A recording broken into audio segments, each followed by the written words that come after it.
So the starting 11 then for Hornchurch, we have Arthur Nasta in goal, a back three of Gibbs, Edwards and Giles Phillips, with Pegrum and Josh Hare playing as wing-backs, midfield three of Tom Raitt, Josh Rees and Micaiah Welch, and the two attackers up front for Hornchurch today, Angelo, Balanta and Henry Hearn. So you've just got to be relentless at it for 90 minutes, trying to kill games like this, really, whenever you can.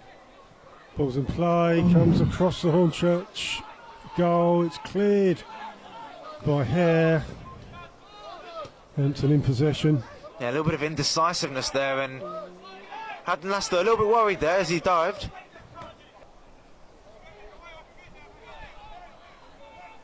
Down in the corner, Hampton free kick, goes short. Atkinson, and a shot comes in, it's low. Robertson, to his fortune, manages to claim a corner. Momentum so far in the game. I mean, no Hampton, structure, Chris. It's bitty, isn't it? Yeah, I mean, Hampton, out of the two teams, have looked to create. Yeah, they have. Yeah.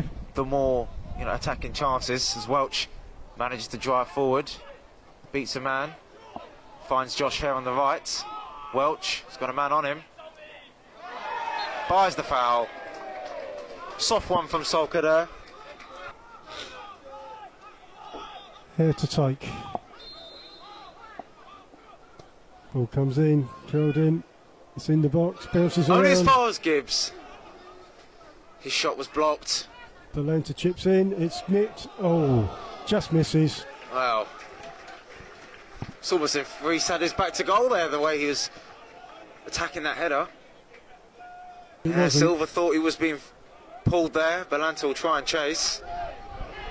Once again, possession surrendered from Hornchurch. Hampton are keeping possession better than Hornchurch are. Yeah, they had quite a lot of time on the ball on occasions, Hampton. It's not what Daryl McMahon would want. Welch had a bit of time to direct that header. Kader can't find Gardner. Balanta heads it onto Henry Hearn. And Hearn goes around the goalkeeper, but can't find the net. He was off balance there, Alan. Off balance, narrow angle, missed. Yeah, it was a really good flick on from Angelo, Balanta and Hearn. We've seen him chase after headers. But again, Hornchurch retrieve the ball. Welch looks to switch the play. Josh Hare finds Balanta, a little bit deeper.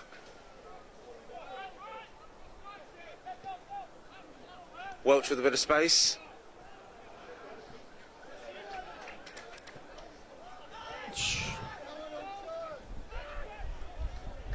Right out to Pegrum, out on the left. Hornchurch, a sustained attack. Right crosses the ball into and it's Hearn on the end of it. Oh, misses. Goal kick to Hampton. Another one for Henry Hearn. Getting closer. That's right, keeper kicks it long, Gibbs is underneath that, heads it back. Wow. Oh. Balanta plays on after having hands all over him. He does go down. Hearn lays it off to Rees, who has his shot blocked. Kick forward. Nice flick from Balanta. He gets it played back to him from the captain, Tom Raitt. Finds Rees. Angelo out to Josh Hare. Right-footed ball in. A little bit high. Still on the pitch. Gardner. Back to his defence. Oh, and it's been pressed well. And Balanta finds the back of the net. A defensive error. And Balanta makes it 6 goals for the season and another one at the bridge. Alan, I could not tell you what Hampton were doing, taking a risk playing out from the back. As you said, Chris, it looked like Hornchurch had decided to close them down, restrict their possession, and bingo, goal goes in. Yeah, as when you're defending, when you're trying to play out, you cannot keep the ball in your own penalty area for long. However, in the Isthmian League, they have had a good record against them. Now we need to channel some of that here. Is Silva onside? The flag eventually goes up. Silva misses anyway. To the delight of the Hornchurch supporters. He's taken a long throw, it's coming, it's headed away, back into the box. A shot goes over the bar from Balanta. Oh, he caught that well, didn't he, Alan? He did, he got his laces behind it.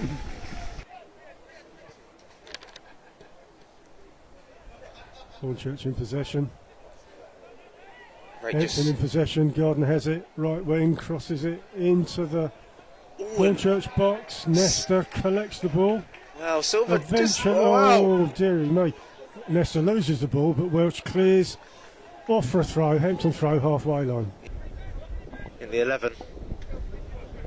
Pegrum flicks onto Balanta, lovely 1-2. Pegrum right-footed and finds the corner of the net. It was a really, really good move on the left-hand side. Balanta and Pegrum, Charlie Pegrum with his first goal at the Bridge. And I was talking about how Hampton would respond in the second half. Well, it's not gone well for them.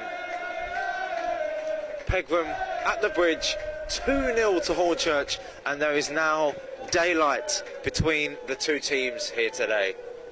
I mentioned in the first half, Holden on loan from Averley. It would have been bittersweet for the Hornchurch fans to see another goal past the former Averley keeper. Balanta with space in the middle, finds McQueen, who's in red hot form. McQueen up against Innocent. McQueen headed out by Robertson. Rate left-footed, not on target. Confidence flowing in the colours of red and white. High in midfield. Bertram Cooper's first contribution. Rate plays it out to Gibbs on this left-hand side. Balanta dropping deep once again. Pegrum with some space on the left. Gets the cross in. Oh, and it was cleared straight to McQueen, who obviously ball was blasted at him, didn't have any time to react. Good to see Nathan Cooper back in the 11. And is Hearn going to chase that all the way to the keeper? And it's a goal kick to Hampton. Whether Hearn got a touch on that. Nearly 15 minutes in. Hornchurch 2, Hampton 0. Lovely turn from Innocent, left-footed, and you can see his frustration as he slams the turf. High in the centre circle. Bouncing about, Piggy in the middle. McQueen turns well from Balanta's flick on and can drive on this right-hand side, entering the penalty area. Left-footed, McQueen does go down! Harry Gardner with the challenge. Strong climb for a pen, not given. Little foul off the ball, potentially, maybe. Silver thought he was, by Cooper. Well.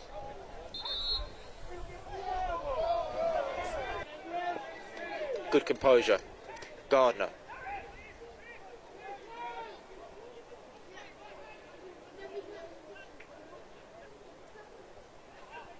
Gardner presses forward, comes into the Hornchurch box.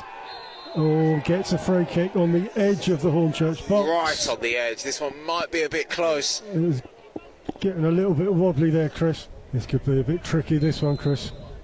I think he's going to hit this. Oh, it's deflected in. And Hampton have a route back into this game. Harry Gardner, who we mentioned, is having a very good second half. Robertson plays it out to his teammate Thomas, who looks for a switch once again. It's the third unsuccessful attempt in a row. Reese turns away. Thomas loses out to Hearn. Balanta. Darren McQueen on the left. McQueen chinks inside. McQueen forces a save. And it's not bundled over the line. Hampton get away with that there. It was a strong fist from the keeper to keep out McQueen. Nice 1-2 with Kader. Cleared by Weston. Hearn is all alone. Looking to make a nuisance of himself. Cleared by Holden. Reese time on the halfway line. A lot of tension so far in the late stages of this game, Alan. McQueen. Yeah. Drives forward, does really well. Takes on Thomas. Thomas stands his ground well. Josh Reese. Balanta. Weston on the right. Left-footed over the bar. Good driving run from McQueen again. Henry Sandat will come on now, Alan. Looking to find Rough. Hampton retrieve the ball. Desperate times for the away team here. 5 added minutes for Hampton to try and find an equaliser. A little bit of mix-up. Hornchurch come away with the ball eventually. Rough.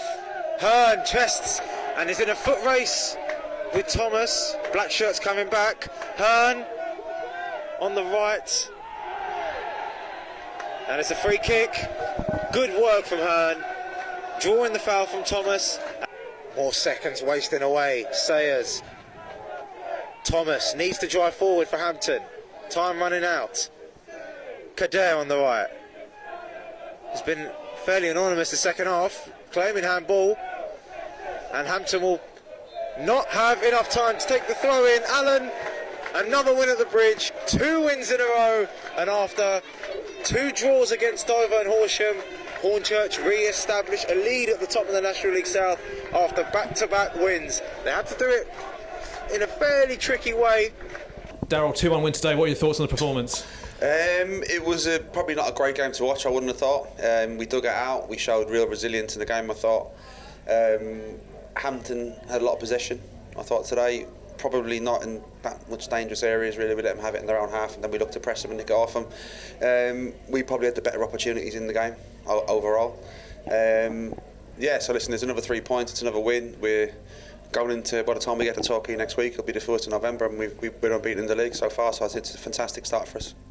Absolutely. We started the game off in what I believe was a 3-5-2 formation.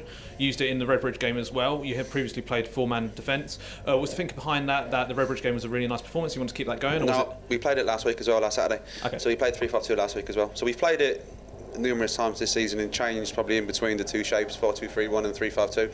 We just felt that last week and again today that we could get 2 up front. Which I think's really worked well for us. I think we looked strong at that, and I thought as the game went on, we obviously changed it back to a 4, and we had pace wide, which, you know, we asked the players to be adaptable, and they definitely are. So we will flit in between different formations, and depending on who we're playing against as well, will dictate sometimes where we think we can hurt them. Of course. So it's quite quiet first 20 minutes or so. Did you then give the instruction for the team to be a bit more aggressive? Because that's obviously how we got the first goal.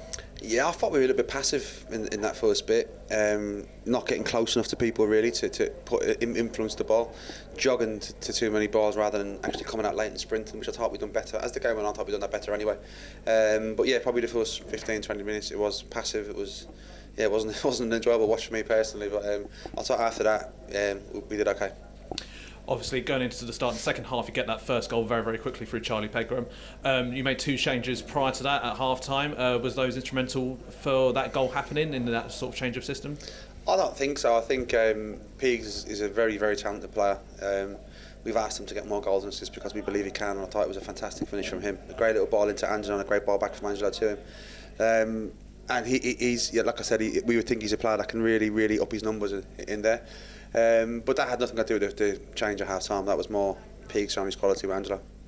We saw a celebration between you and Charlie as well. That was a really nice moment. Any special meaning behind that? Or no, just like I said to you, we had a chat before the game today that we just asked him that because we believe he can score more goals. I believe he can do that. And yeah, listen, I'm delighted for him. I think he's a really talented boy, like really talented.